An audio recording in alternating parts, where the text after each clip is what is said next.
ప్రభుజీ ఎక్కువగా భగవంతుని నమ్మిన వాళ్ళకి, భగవంతునికి ఎక్కువ చేరువలో ఉన్న వాళ్ళకి ఇబ్బందులు వస్తాయని అంటూ ఉంటారు కదా ప్రభుజీ. మామూలుగా వింటూ ఉంటాము. అదంతా ఎంతవరకు నిజమంటారు? అసలు నిజంగా హ్మ్. భగవంతుడి దగ్గర ఉన్న వాడికి కష్టాలు రావు అనేది ఎంత అబద్ధమో, హ్మ్. భగవంతుడి దగ్గర ఉన్న వాళ్ళకి ఎక్కువ కష్టాలు వస్తాయి అనేది కూడా అంతే అబద్ధం. హ్మ్. ఈ ప్రపంచంలో అందరికీ కష్టాలు సుఖాలు వచ్చి తీరుతాయి. ఓకే. ఇప్పుడు చూడండి, నేను చెప్పాను అనుకోండి, ఈ సంవత్సరం ఎండాకాలం లేదు, హ్మ్. మీరు నమ్ముతారా? ఎలా సాధ్యపడుతుంది ప్రభుజీ? పడదు కదా. హ్మ్.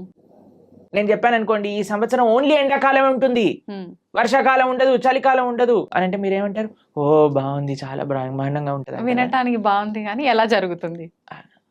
అంతే కదా అలా ప్రభుజీ. ఉండదు కదండి. అవును. వర్షాకాలం వచ్చినప్పుడు చలికాలం వస్తుంది, చలికాలం అయిపోయాక ఎండాకాలం వస్తుంది, ఎండాకాలం అయిపోయాక మళ్ళీ చలికాలం వస్తుంది, వర్షాకాలం వస్తుంది. ఇది ప్రపంచంలో అందరికీ తెలిసిన విధం. అవును. అలానే మన జీవితంలో కష్టాలు వస్తాయి, దాని తర్వాత సుఖాలు వస్తాయి, దాని తర్వాత కష్టాలు వస్తాయి, దాని తర్వాత సుఖాలు వస్తాయి. కష్టం సుఖం, కష్టం సుఖం ఈ మానవ జన్మలో ఒక పార్ట్ మాత్రమే. హ్మ్. దీన్ని అండర్స్టాండ్ చేసుకొని యాక్సెప్ట్ చేసుకోవాలి ఫస్ట్ విషయం. ఓకే. దీనికి భగవంతుడికి ఎటువంటి సంబంధం లేదు. హ్మ్. నీ జీవితంలో అంటే మనందరి జీవితంలో ఆ. కష్టము సుఖము, సుఖము. ఎలా అయితే ఎండాకాలం వస్తుందో, ఎలా అయితే వర్షాకాలం వస్తుందో, ఎలా అయితే చలికాలం వస్తుందో, అలానే కష్టము సుఖము మిక్స్డ్ కాలం మూడు మన జీవితంలో ఉంటాయి, ప్రతి ఒక్కళ్ళ జీవితంలో. హ్మ్. మరి భగవంతుడు ఏం చేస్తాడు? హ్మ్. భగవంతుడు ఏమైనా కష్టాలు తీసేసే వాడిని నేను కష్టాలు తీయడానికే భగవంతుని మనం అపాయింట్ చేసుకున్నాము అని మీరు అనుకుంటున్నారా? ఆ. చాలా మంది ఏమనుకుంటారో తెలుసా అండి, వాడు నా పనివాడు, నాకు ఏదైనా కష్టం వస్తే వాడు దాన్ని క్లీన్ చేయాలి, ఇలా భగవంతుని భావిస్తారు. ఇది కరెక్ట్ అయ్యయ్యో. భావన అంటారా? చాలా తప్పు ప్రభుజీ. తప్పేనా? మరి మనం ఎందుకు అలా అనుకుంటున్నాం భగవంతుడికి? హ్మ్. మనం భగవంతుడి సేవ చేయాలా, భగవంతుడు మన సేవ చేయాలా? మనమే భగవంతునికి సేవ మరి చేయాలి. మనం ఆలయానికి వెళ్ళి చేస్తున్నాం, నాకు ఈ కష్టం వచ్చింది నువ్వు ఇది చేసేసాయి అంతే. అని భగవంతుని మన సేవలో పెట్టుకుంటున్నాం. మనం ఎంత తెలివైన వాళ్ళని చూడండి. మనం అవును. భగవంతుడు కష్టాలు ఇవ్వడు, హ్మ్. భగవంతుడు కష్టాలు తీసేయడు. హ్మ్. భగవంతుడు కష్టాలలో దాన్ని ఎదుర్కొనే ధైర్యాన్ని ఇస్తాడు. ఓకే. కష్టం రూపంలో మనకేదన్నా మనం చెడు మార్గంలోకి వెళితే భగవంతుడు ఒక కష్టాన్ని సృష్టించి మనల్ని కాపాడుతాడు. ఎక్కువ ప్రమాదం జరగకుండా. అంతేకాని హ్మ్. మనల్ని ఎప్పుడూ భగవంతుడు హ్మ్. కష్టాలు పెట్టడు, కష్టాలని ఆపడు. హ్మ్. మీకు ఒక ఎగ్జాంపుల్ చెప్తాను. నిన్నే మేము టీవీలో చూసాము. ఓకే. ఒక అమెరికాలో హ్మ్. ఒక ఫ్లైట్లో 2 సీట్లు ఖాళీగా ఉన్న సీట్లు ఒక్కసారిగా దే బ్లూ ఆఫ్, పేలిపోయాయట ఫ్లైట్లో. ఓకే. అయితే ఆ 2 సీట్లలో ఉన్న వాళ్ళకి అసలు ఎందుకు రాలేదు వాళ్ళు అని చేస్తే, వాళ్ళిద్దరి జీవితాలలో ఏదో లాస్ట్ మూమెంట్ ఏదో అయిపోయి వాళ్ళు వెళ్ళలేకపోయారట. హ్మ్. అరే మేము ఫ్లైట్ మిస్ అయిపోయాం, ఆ డబ్బులు పోయాయి, అవి ఇవి అని ఫుల్ బాధపడ్డారట. హ్మ్. ఎప్పటి వరకు అంటే ఆ 2 సీట్లు పేలిపోయాయి తెలిసే అని వరకు తెలిసినంత విషయం. వరకు. హ్మ్. ఇప్పుడు దాన్ని వెస్టర్న్ టర్మినాలజీస్ లో బర్న్ట్ టోస్ట్ ఫినామినా అని అంటున్నారు అనమాట. ఓకే. అది మీకు టెక్నికల్ టర్మ్స్. అది ఏంటంటే ఏది జరిగినా సరే మన మంచి కోసం జరుగుతుంది అని టైం కానీ మనకి చెప్పదు. ఓకే. ఇప్పుడు మనకి ఈ రోజు ఈ కష్టం వచ్చింది అని అనుకున్నా, ఇప్పుడు సపోజ్ మనకి కాలు ఇరిగింది అని మనం అనుకున్నాం, ఒక యాత్రకి వెళ్ళలేదు, హ్మ్. తర్వాత తెలిసింది ఆ యాత్ర బస్సే బోల్తా పడిపోయింది. హ్మ్. ఇప్పుడు ఏం కాలు ఇరగటం బెటరా, బస్ నుంచి కింద పడిపోవటం బెటరా? కాలు ఇరగటమే బెటర్. అంతే కదండి. అవును. కాబట్టి మనకి ఈ రోజు దేవుడా నాకెందుకు అలా చేసావు, నాకెందుకు ఈ అన్యాయం చేసావు అని అంటే, వెయిట్ చేయి స్వామి, నీకే తెలుస్తుంది దేవుడు నీకు అన్యాయం చేయలేదని. మనకు ఆ ఓపిక లేదంతే. ఓపిక లేదు, అర్థం చేసుకోగలిగే ఆలోచన లేదు. మనకేంటి వెంటనే అయిపోవాలి, ఇది నాకు ఇలా 2 minutes లో మ్యాగీ రెడీ అయిపోయింది, 2 minutes లో నాకు కష్టం ఎందుకు పోవట్లేదు అని మనం తయారైపోయినాం. అవును. దీనికి తగ్గట్టు చెప్పేవాళ్ళు కూడా, మీరు ఇది చేసేయండి ఈ కష్టం అలా పోతుంది, ఈ మంత్రం చెప్పండి అలా పోతుంది. అది దట్ ఈస్ నాట్ ప్రాక్టికల్ అండి. దుఃఖాలయం అశాశ్వతం. ఈ ప్రపంచంలో దుఃఖాలు వస్తాయి, దాన్ని ఎదుర్కొనే ధైర్యం కోసం భగవంతుని ఆశ్రయించు. రాముడిగా వచ్చాడు భగవంతుడు, రాముడికి కష్టాలు రాలేదా అండి? మీరు ఒకసారి రాముడి దగ్గరికి వెళ్ళి, రామా నాకు అసలు ఏ కష్టాలు రావద్దు జీవితంలో అంటే, పాపం రాముడు ఏమనుకుంటాడండి, నేనే అన్ని కష్టాలు పడ్డాను, నువ్వు నాకే కష్టాలు వద్దు అని అడుగుతున్నావా నా దగ్గరకు వచ్చి అని కూడా చెప్పండి. జనాలు ఏం చేస్తున్నారంటే అండి, ఇప్పుడు ఇక్కడ కష్టం తీరకపోతే దేవుని మార్చేస్తున్నారు. ఆ, దేవుని మార్చడం కాదు, మొత్తం ఏకంగా ధర్మాన్నే మార్చేస్తున్నారు. దేవుళ్ళని తిట్టడము మళ్ళీ ఎందుకు నిన్ను పూజించాలి అది ఇది మామూలుగా తిట్టరు ప్రభుజీ అదే కొంతమంది. అంటే చేసేదేమో నువ్వు, అనేదేమో భగవంతుడు. భగవంతుని. ఎంత విచిత్రం చెప్పండి. మ్మ్. నీ కర్మలకి నువ్వే బాధ్యుడివి. ఉమ్, నువ్వేదైతే తప్పు చేసావో అది నీ జీవితంలో కష్టంగా వచ్చి తీరుతుంది. ఉమ్, దాన్ని ఎదుర్కో, దాన్ని అనుభవించు, అప్పుడే ఆ కర్మ పోతుంది. ఓకే. కాబట్టి ఇప్పుడు ఒక చిన్న పిల్లవాడు చదువుకోలేదండి, ఉమ్, ఎగ్జామ్లో ఫెయిల్ అయ్యాడు. ఇప్పుడు ఓయ్ నాకు టీచర్ తక్కువ మార్కులు ఇచ్చింది అందుకే నేను ఫెయిల్ అయ్యా అని అంటే మనం ఏం చేస్తామండి, ఒరే నువ్వు ఇప్పుడు ఏం చేయలేవురా, మళ్ళీ చదువుకొని ఇంప్రూవ్మెంట్ రాయాల్సిందే, అంతే. ఆ ఏరియర్ క్లియర్ చేయాల్సిందే, అది నీ బాధ్యత, చదువుకోవాల్సిందే. ఉమ్, కాబట్టి వాడే కష్టపడాలి, వాడే చదవాలి, వాడే ఎగ్జామ్ రాయాలి, వాడే పాస్ అవ్వాలి. అంతే. అలానే మనకి ఎవ్వరు మోటివేషన్ ఇవ్వగలుగుతాం అంటే ఈసారి బాగా చదువుకో, ఇంకొద్దిగా వాటికి ఒక ట్యూషన్ పెట్టించగలం ఆ. తల్లిదండ్రులుగా, నీ పక్కనే ఉండి ధైర్యం చెప్పగలం, అంతే కదా. అంతే. అదే మన భగవంతుడు ప్రయత్నం చేసే ఒకటే పని. ఉమ్, నువ్వు నీ కష్టాన్ని నువ్వు దాటుతూ ఉండు, నేను నీ వెంట ఉంటా. ఉమ్, ఆ ధైర్యం భగవద్భక్తి మనకిస్తుంది. ఓకే. కాబట్టి ధర్మాన్ని మార్చేసే వాళ్ళు ఒక్కసారి ఆలోచన చేయండి. తల్లిదండ్రుల్ని మార్చుకోం మనం. అవును.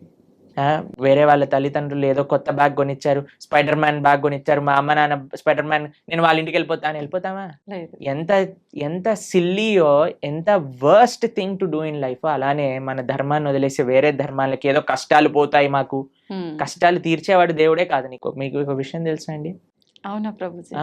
ఉమ్, ఎవరైనా చెప్పారనుకోండి ఇది చాలా పవర్ఫుల్, మొత్తం కష్టాలని పోతాయి, అక్కడికి అస్సలు వెళ్ళకూడదు. ఎందుకని ప్రభుజీ? ఎందుకు అని అంటే ఇప్పుడు కష్టాలు పోయాయి అనుకోండి, మన కర్మ ఎప్పుడో ఒకసారి మన కర్మ అనుభవించాల్సిందే కదా. ఉమ్, ఈ రోజు కాకపోతే రేపు తప్పదు. కాబట్టి నీ కష్టం ఈ రోజు మాయమైపోయింది అని అనుకోండి, ఈ రోజు మాయమైపోతుంది, రేపు వస్తుంది, ఉమ్, దాన్ని నువ్వు తప్పించుకోలేవు. ఓకే. అంటే మనం చేసుకునే కొన్ని పుణ్య కార్యాల వల్ల మన పాపాలు తొలగిపోయే అవకాశం ఉంటుంది అని అంటారు కదా ప్రభుజీ. ఇంకొక దాంట్లో విషయం భాగంగా చెప్తాను. పుణ్యము, మంచి పనులు పుణ్యాన్ని ఇస్తాయి, చెడు పనులు పాపాన్ని ఇస్తాయి.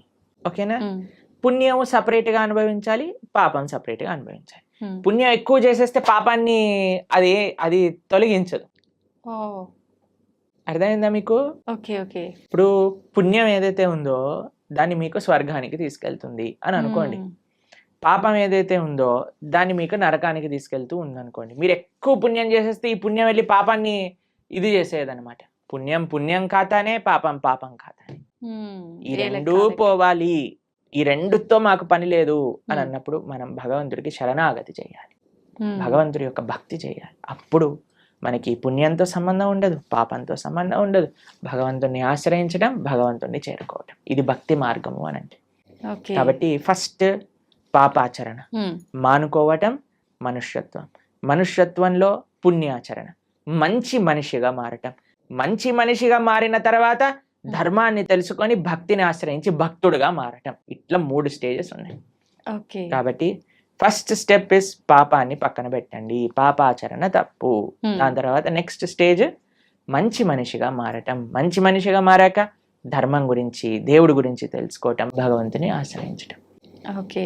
అప్పుడు మనకి పాపంతో సంబంధం ఉండదు, పుణ్యంతో సంబంధం ఉండదు, భగవంతుడితో మాత్రమే సంబంధం ఉంటుంది. అలా సాధ్యపడుతుందా ప్రభుజీ అట్లా ఉండడం? తప్పకుండా. ఇప్పుడు చూడండి, రోడ్డు పైన మురికి నీళ్ళు ఉన్నాయనుకోండి, ఒక మనం బకెట్ల మురికి నీళ్ళు రోడ్డు పైన పడేసాం అనుకోండి, మీరు మధ్యాహ్నం కల్లా వచ్చారనుకోండి, అక్కడ ఒక్క చుక్క నీరు కూడా ఉండదు. ఎందుకు చెప్పండి? సూర్యుడు మొత్తం లాగేస్తాడు, అన్నిటినీ ఎవాపరేట్ చేసేస్తాడు, అంతేనా? పెద్ద పెద్ద నదులే ఎవాపరేట్ అయిపోతాయి. సూర్యుడికి ఆ శక్తి లేదా? ఉంది. అలానే భగవంతుడికి కూడా ఆ శక్తి ఉంది. భగవంతుడిని ఆశ్రయించినప్పుడు, భగవంతుడికి శరణాగతి, భగవంతుడు చెప్పిన మార్గాన్ని, అలా దేవుడి దగ్గరికి వెళ్ళి 10 రూపాయలు టికెట్ ఇచ్చి, అయ్యా నీకు అర్చన చేయించేసా, నా పాపాన్ని తీసేసాయి, ఇలా బిజినెస్ ట్రాన్సాక్షన్ కాదండి. ఓకే. మనస వాచ కర్మన భగవద్ మార్గంలో మనం నడిచినప్పుడు, భగవంతుడికి శరణాగతి చేసినప్పుడు, ఆయన మన దగ్గర ఉండే ఎటువంటి కర్మ బ్యాగేజ్ నైనా సరే ఆయన మొత్తం డిసపియర్ చేసేయగలరు. అది భగవంతుడికి ఉండే శక్తి.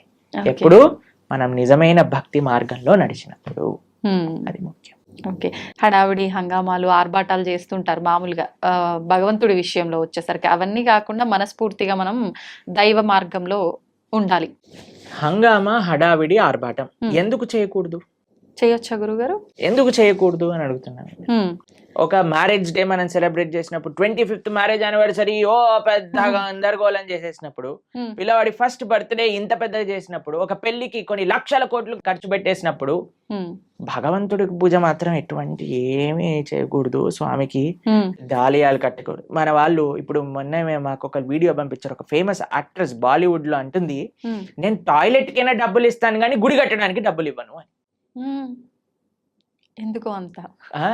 ఎందుకు అని అంటే నో మోర్ రిలీజియస్ ఇన్స్టిట్యూషన్స్ అని ఏదో దానికి జనాలందరూ కరెక్టే చెప్పింది, రిలీజియస్ వల్ల ఒక ఆలయం కట్టడం వల్ల ఏమి పని ఉంది దానికి అని అంటున్నారు. ఎందుకంటే అందరు ఇలాంటి మెంటల్ గా తయారవుతారు. అవును, ఆలయాలు లేవు కాబట్టి, రిలీజియస్ ఇన్స్టిట్యూట్స్ తక్కువ అయ్యాయి కాబట్టి ఇలాంటి వాళ్ళు పుడుతున్నారు. నిజమే. టాయిలెట్ మెంటాలిటీ కలిగిన వాళ్ళు. అదే ఆలయానికి ఇచ్చుంటే, భగవంతుడికి ఇచ్చుంటే మంచి మనస్తత్వం ఉన్న వాళ్ళు పుట్టేవారు. ఇలాంటి వాళ్ళని ప్రపంచంలో ఎవరు గుర్తుండరండి. ఒక 10-15 ఏళ్ల తర్వాత ఎవరిని దే విల్ నాట్ రిమెంబర్. కానీ మనం ఇప్పటికీ గుర్తు పెట్టుకునేది ఎవరిని అని అంటే శివాజీ మహారాజ్ లాంటి రాజులు, ఎవరైతే ధర్మం కోసం కాపాడారు, దేశం కోసం ప్రయత్నం చేశారు, దేశం కోసం, దైవం కోసం, సమాజం కోసం. ఇటువంటి భావనలే రావట్లేదండి జనాలకి ఈ మధ్య. మొత్తం ఫ్యాషన్ అయిపోయింది. భగవంతుడి యొక్క ఆలయం రామ మందిరం కట్టడానికంటే ఎందుకు ఇన్ని వేల కోట్లు, అందరినీ పేద ప్రజలకు పంచేయచ్చు కదా. ఎన్ని రోజులు పంచుతావు అనేది ప్రశ్న. ఈ రోజు నువ్వు అన్నం పెట్టగలవా, రేపు పెట్టగలవా, ఎల్లుండి పెట్టగలవా, ఆకలి తీరుతుందా? కానీ భగవద్ ఆలయం ఏం చేస్తుంది అంటే మనసుని మారుస్తుంది, ఒక మంచి ప్రేరణనిస్తుంది.